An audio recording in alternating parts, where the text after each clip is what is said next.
Capítulo 3. Tradición, tradición. Entré en mi cuarto, y como magnetizado, fui atraído hacia aquella Biblia grande negra. Era la única Biblia en nuestro hogar. Mamá y papá no tenían ninguna. Yo no tenía idea de dónde había venido, pero había sido mía hasta donde yo podía recordar. Las páginas casi no se habían abierto desde nuestra llegada a Canadá, pero ahora oré: Señor, tienes que mostrarme lo que me pasó hoy. Abrí la escritura y comencé a devorarla como un hombre hambriento a quien se le acaba de dar un trozo de pan. El Espíritu Santo vino a ser mi maestro. En ese tiempo yo no lo sabía, pero es exactamente lo que milagrosamente comenzó a suceder. Tú ves, los muchachos en la reunión de oración no dijeron: aquí está lo que dice la Biblia. Ellos no me dijeron nada. En realidad, no tenían idea de lo que había ocurrido durante las 24 horas pasadas. Y, por supuesto, yo no le dije una palabra de ello a mis padres. Comencé leyendo los evangelios. Me encontré a mí mismo diciendo en voz alta: Jesús, ven a mi corazón.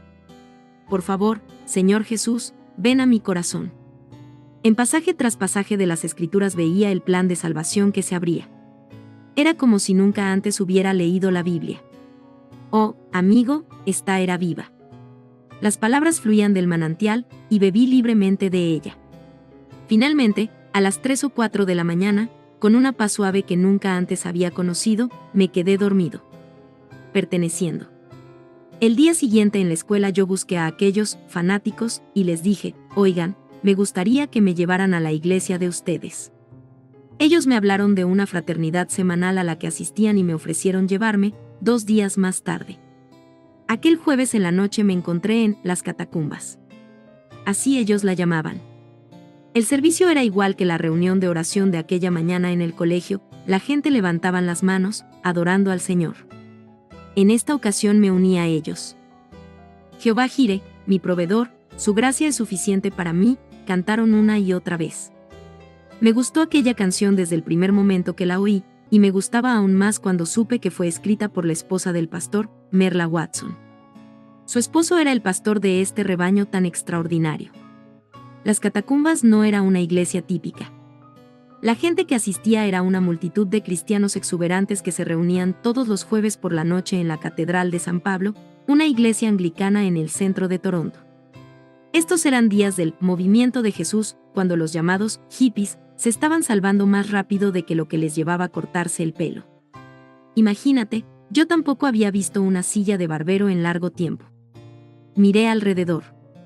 El lugar estaba lleno de jóvenes como yo. Era digno de verse.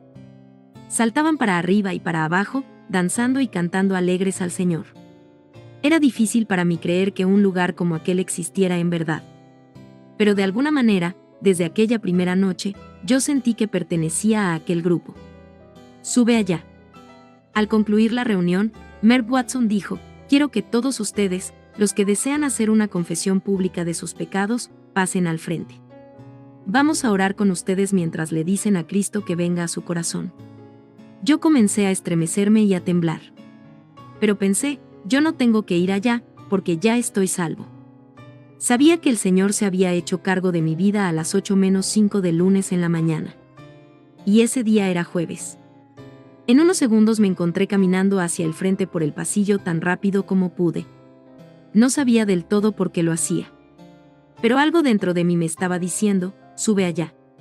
Fue en aquel momento, en un servicio carismático en una iglesia anglicana, que este pequeño buen católico de un hogar de la iglesia ortodoxa hizo una confesión pública de su aceptación de Cristo. Jesús, dije yo, te pido que seas el Señor de mi vida. La tierra prometida no se podía comparar a esto. Cuanto mejor estar donde Jesús estaba, que donde Él había estado. Aquella noche cuando llegué al hogar, estaba tan lleno de la presencia del Señor, que decidí decirle a mi mamá lo que había pasado. No tuve el valor de decírselo a mi papá. Mamá, tengo que compartir algo contigo, le susurré. He sido salvado. En un momento decayó su semblante. Me miró y dijo claramente: ¿salvado de qué? Confía en mí, le dije. Tú entenderás. El viernes en la mañana y todo el día, en la escuela, en el kiosco, en todo lugar a donde iba, una visión continuaba delante de mí. Me veía predicando.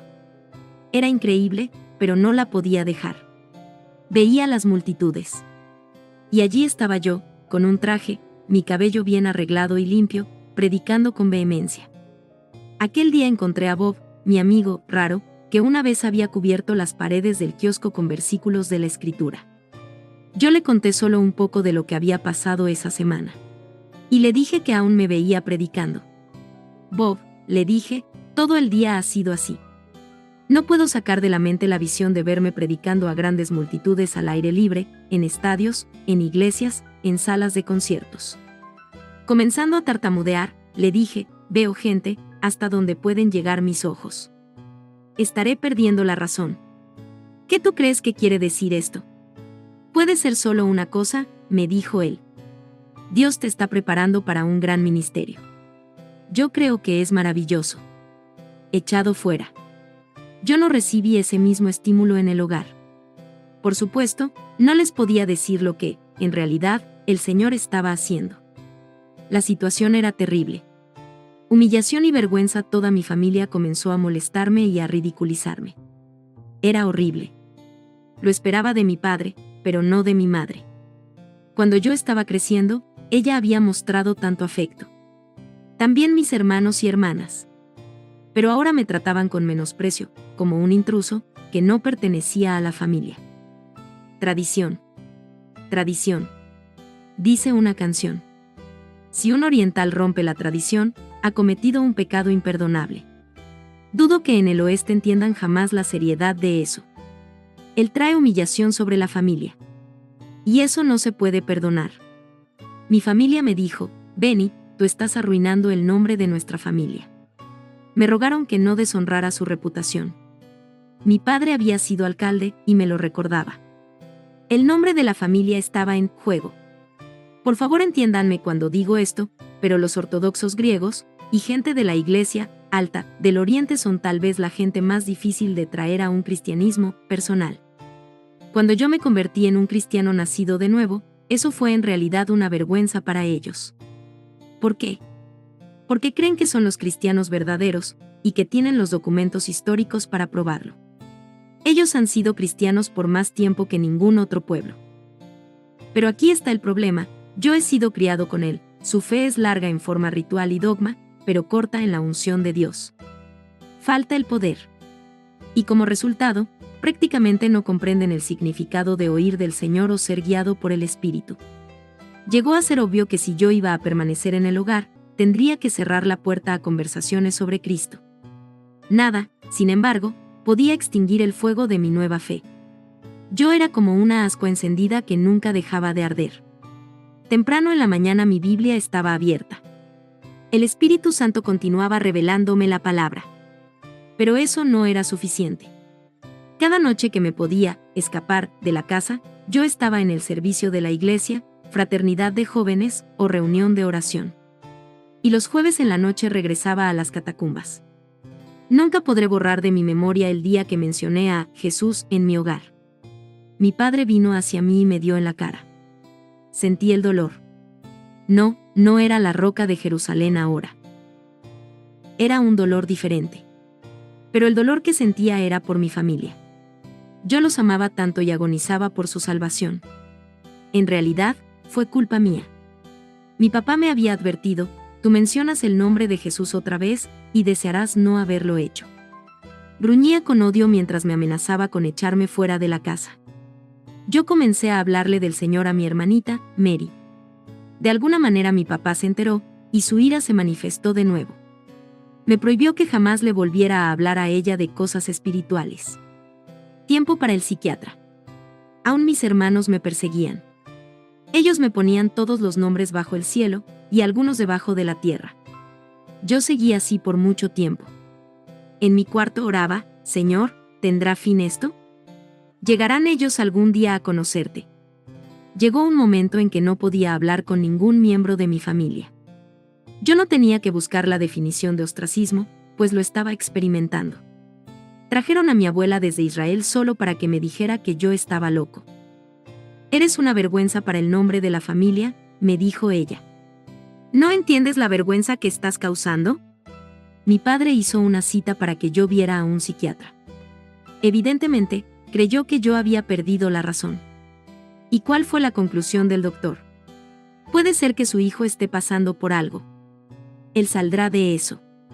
Su próxima táctica fue conseguirme un trabajo que me mantuviera tan ocupado que no tuviera tiempo para Jesús.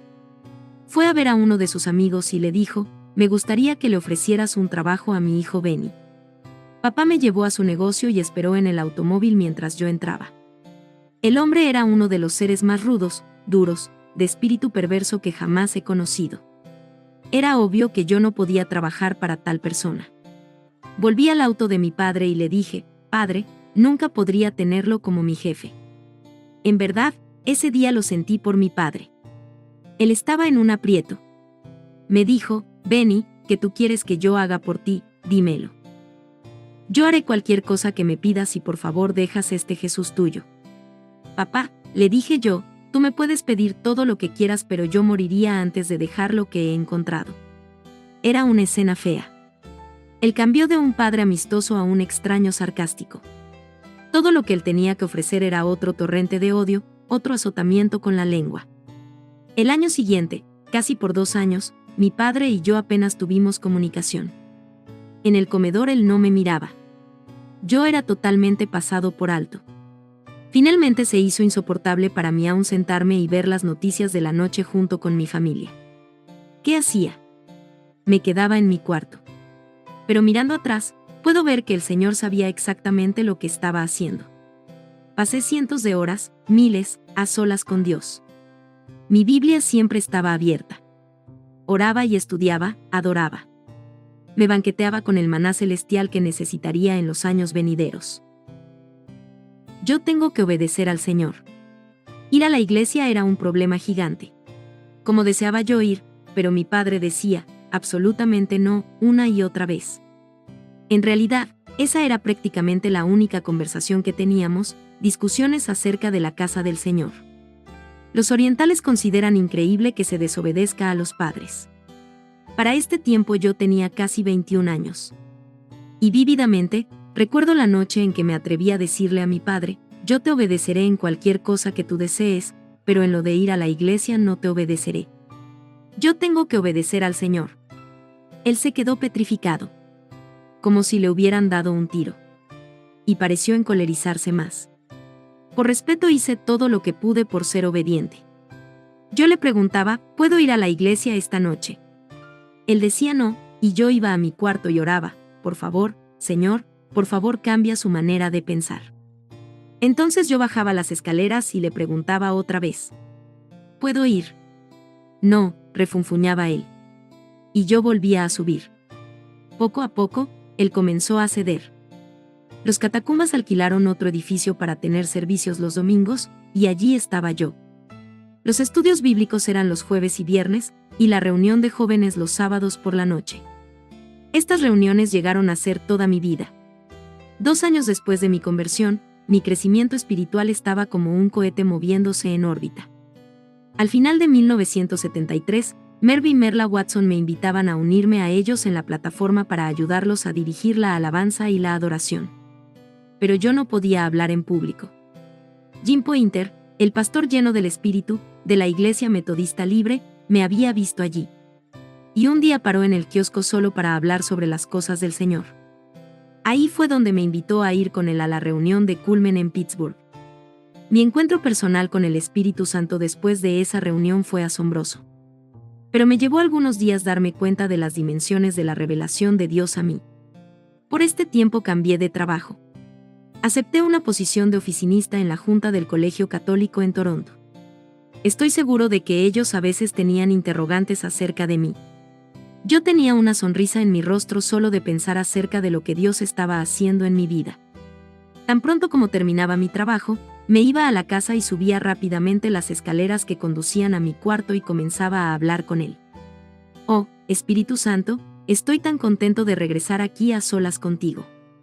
Sí, él siempre estaba conmigo, pero mi cuarto llegó a ser un lugar sagrado, especial. A veces, cuando yo no estaba trabajando, me quedaba en la casa todo el día, solo para tener comunión personal con él. ¿Qué estaba yo haciendo? Teniendo comunión. Comunión con el Espíritu. Y cuando no estaba en el trabajo o en mi cuarto, trataba de ir a la iglesia. Pero no le decía a nadie lo que me estaba pasando. Cuando salía de la casa en la mañana, él salía conmigo. En realidad sentía a alguien a mi lado. En el ómnibus sentía la urgencia de comenzar a hablar con él, pero no quería que la gente pensara que yo estaba loco. Aún en el trabajo, había ocasiones cuando yo le susurraba cosas a él. En el almuerzo, él era mi compañero. Pero día tras día, cuando llegaba a la casa, subía a saltos aquellas escaleras, cerraba la puerta de mi cuarto y decía, ahora estamos solos. Y mi viaje espiritual continuaba. Unción en el automóvil. Permíteme explicar que muchas veces yo no estaba consciente de su presencia. Sabía que él estaba conmigo, pero me había acostumbrado tanto a él, que no sentía la electricidad de aquellos tiempos especiales. Pero otros lo sentían. Muchas veces cuando mis amigos venían a verme, ellos comenzaban a llorar por la presencia del Espíritu Santo. Una vez Jim Pointer llamó para decirme, quiero recogerte y llevarte a una iglesia metodista donde yo estoy cantando. Tú puedes cantar conmigo si quieres. Yo no era cantante, pero lo ayudaba de vez en cuando. Aquella tarde yo estaba otra vez absorto en la unción del Espíritu de Dios. Entonces oí a Jim tocar la bocina. Al bajar las escaleras corriendo e ir hacia el auto, sentí realmente la presencia del Señor que corría conmigo. Al momento de sentarme en el asiento del frente y cerrar la puerta, Jim comenzó a llorar. Él comenzó a cantar el coro, Aleluya. Aleluya. Se volvió a mí y dijo, Benny, puedo sentir al Espíritu Santo en este automóvil. Por supuesto, su presencia está en este auto, dije yo, ¿en qué otro lugar puede estar? Para mí había llegado a ser la norma. Pero Jim casi no podía manejar. Él continuaba llorando delante del Señor. Una vez, mi madre estaba limpiando el pasillo, mientras yo estaba en mi cuarto hablando con el Espíritu Santo. Cuando salí, ella cayó hacia atrás.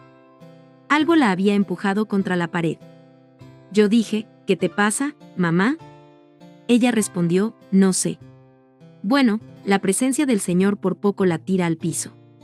Mis hermanos le dirán del tiempo cuando ellos se acercaban a mí y no sabían lo que estaba pasando, pero sentían algo raro.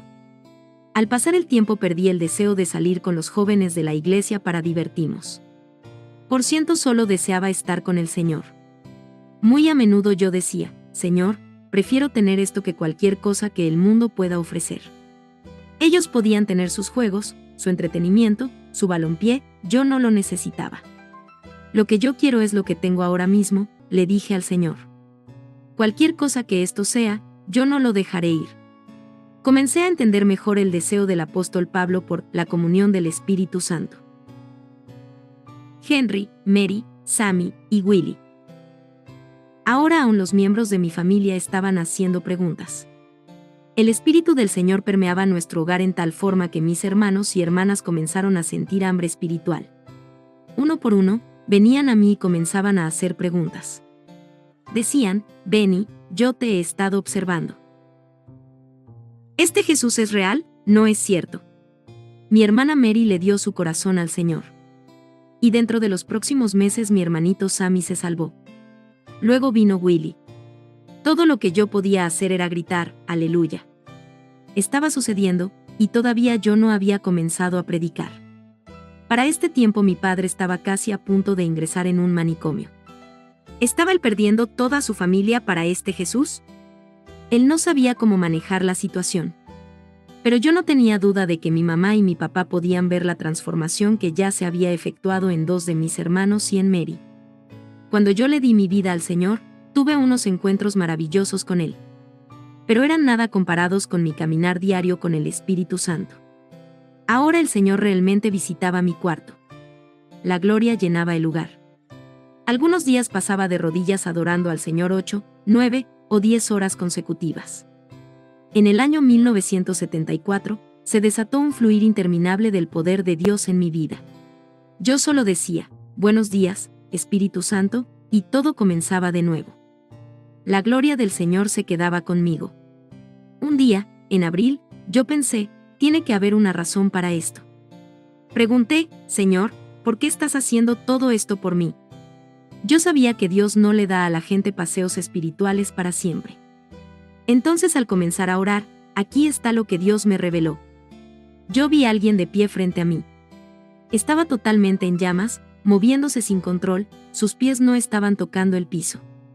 La boca de este ser estaba abriéndose y cerrándose, como lo que la palabra describe como crujir de dientes. En ese momento el Señor me habló en voz audible. Me dijo, predica el Evangelio. Mi respuesta, por supuesto, fue, pero Señor, no puedo hablar. 2 noches después el Señor me dio un segundo sueño. Vi a un ángel que tenía una cadena en su mano, atada a una puerta que parecía llenar todo el cielo. La abrió, y allí había gente hasta donde yo podía ver. Almas. Todas se estaban moviendo hacia un grande y profundo valle, y el valle era un infierno rugiente de fuego. Era atemorizador. Vi miles de personas caer en el fuego. Los que iban al frente de la muchedumbre estaban resistiéndose a seguir, pero la aglomeración de la humanidad detrás de ellos los empujó a las llamas. De nuevo, el Señor me habló. Bien claro dijo, si no predicas, serás responsable por cada uno que se caiga. Instantáneamente, me di cuenta de que todo lo que pasaba en mi vida era con un propósito, para que predicara el Evangelio. Sucedió en Oshagwe. La comunión seguía. La gloria continuaba. La presencia del Señor no se iba, en verdad, se intensificaba. La palabra se hizo más real. Mi vida de oración llegó a ser más poderosa. Finalmente, en noviembre de 1974, yo no podía evadir el tema más. Le dije al Señor, yo predicaré el Evangelio con una condición, que tú estés conmigo en cada servicio. Y entonces le recordé, Señor, tú sabes que no puedo hablar.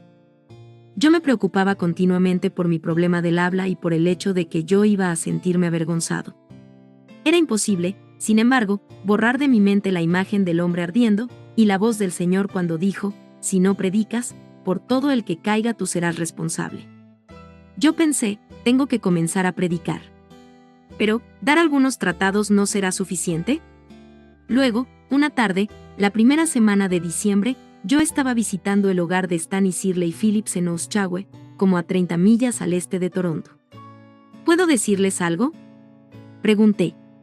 Nunca antes me había sentido guiado a contarle a nadie la historia completa acerca de mis experiencias, sueños y visiones. Por cerca de 3 horas, derramé mi corazón sobre cosas que solo el Señor y yo sabíamos. Antes de terminar, Stan me interrumpió y dijo, Benny, esta noche tienes que venir a nuestra iglesia y compartir esto. Ellos tenían una fraternidad llamada Shiloh, como 300 personas en la iglesia Trinity Assembly of God, Asambleas de Dios Trinidad, en Oshagwe. Me habría gustado que me hubieras visto. Mi pelo estaba largo hasta los hombros, y yo no estaba vestido para ir a la iglesia, porque la invitación había sido totalmente inesperada. Pero el 7 de diciembre de 1974, Stan me presentó al grupo, y por primera vez en mi vida me paré delante de un púlpito a predicar. Al instante en que abrí mi boca, sentí que algo tocó mi lengua y la soltó, sentía como adormecimiento, y comencé a proclamar la palabra de Dios con absoluta fluidez. Aquí está lo sorprendente. Dios no me sanó cuando estaba sentado en la audiencia. Él no me sanó cuando iba hacia la plataforma. Él no me sanó cuando me paré detrás del púlpito. Dios hizo el milagro cuando yo abrí mi boca. Cuando mi lengua se soltó, yo dije, eso es. La tartamudez había desaparecido. Toda.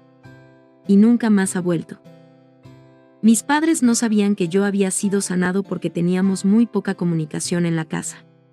Y por supuesto, había habido tiempos cuando yo podía hablar sin que se notara el problema, y eso por un breve lapso, antes que volviera la tartamudez otra vez. Pero yo sabía que había sido sanado. Y mi ministerio comenzó a crecer rápidamente. Parecía como si cada día me invitaran a una iglesia o fraternidad para ministrar. Me sentí en el centro de la perfecta voluntad de Dios. Yo voy a morir. Por los próximos 5 meses yo era un predicador, pero mi madre y mi padre no lo sospechaban. Mantenerlo en secreto por tanto tiempo constituyó un milagro. Mis hermanos lo sabían, pero no se atrevían a decirlo a papá, porque ellos sabían que sería el final de Benny. En el Toronto Star en abril de 1975, apareció un anuncio con mi retrato. Yo estaba predicando en una iglesita pentecostal en la parte oeste del pueblo, y el pastor deseaba atraer a algunos visitantes.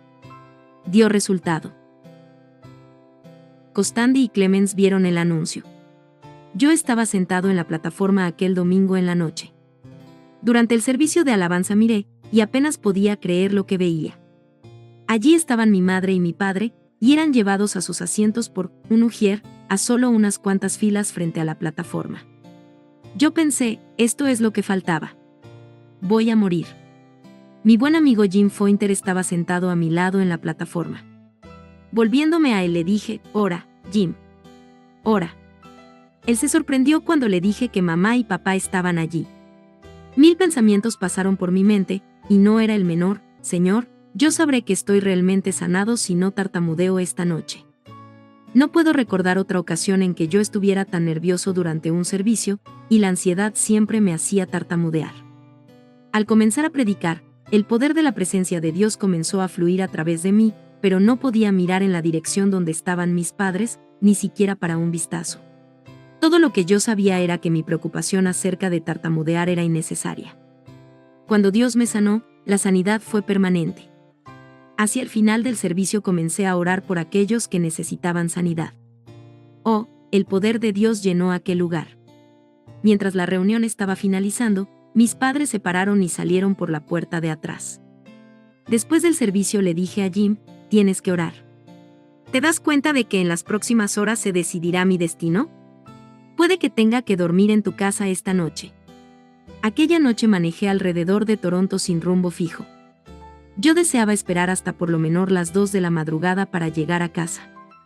Para esa hora yo sabía que mis padres estarían acostados. Realmente yo no deseaba enfrentarlos. Pero más adelante hablaré sobre eso.